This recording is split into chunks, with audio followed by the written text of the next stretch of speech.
I grew up in New England, and I love architecture. My wife and I were in Chicago a few years ago and took that boat tour where you see all the tremendous influence of international architects on this city. I'd had some experience renovating a beautiful brownstone in Cambridge on the National Register of Historic Places. I just knew that if I ever had the chance to do it on an even grander scale, it would allow me to take advantage of my more creative and visual side, and what better place to do it than in this great city. Turned out we were not going to move here after all, and so instead of moving into this home that is really the culmination of everything I always wanted a house to be, it's going to be on the market, hopefully for somebody else to love and enjoy.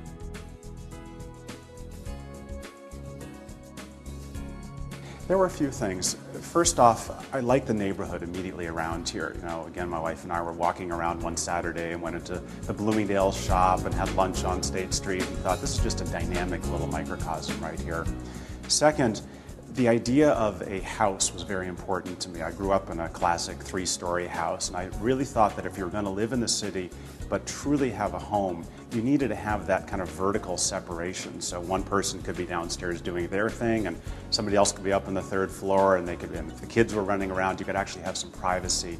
Unlike all of the one or even one floor or duplex condos that are rampant in this city, a house really was what I would want.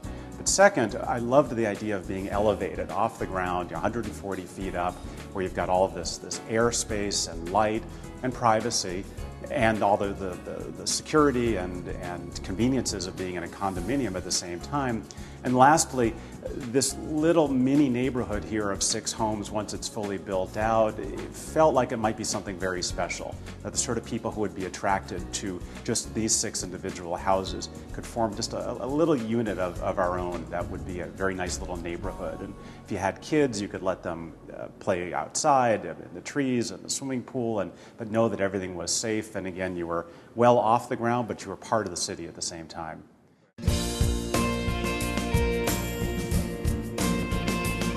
The idea of somebody like Lauren was presented to me.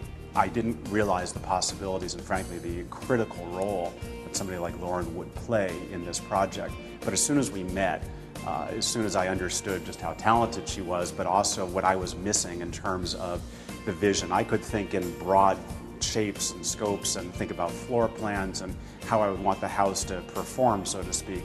But when it came to thinking about 8'6" doors and the importance of certain colors and ultimately everything, Lauren became my complete partner in this project, and there's no way it could have been realized without her.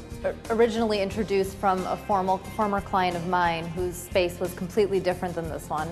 And I enjoy working in all different styles. I just enjoy working with a client and creating a space for that client. And when I met David, he was an extremely rare and valuable type of client because he was so passionate and excited about design. It's not what he does every day for a living, and he's just so interesting that he had this passion and this desire. And I think he just needed me to introduce him to some of the sources and guide him through it. And I think together, I couldn't have created it without his passion and his hard work, and I think the two of us together as a team was a very exciting relationship.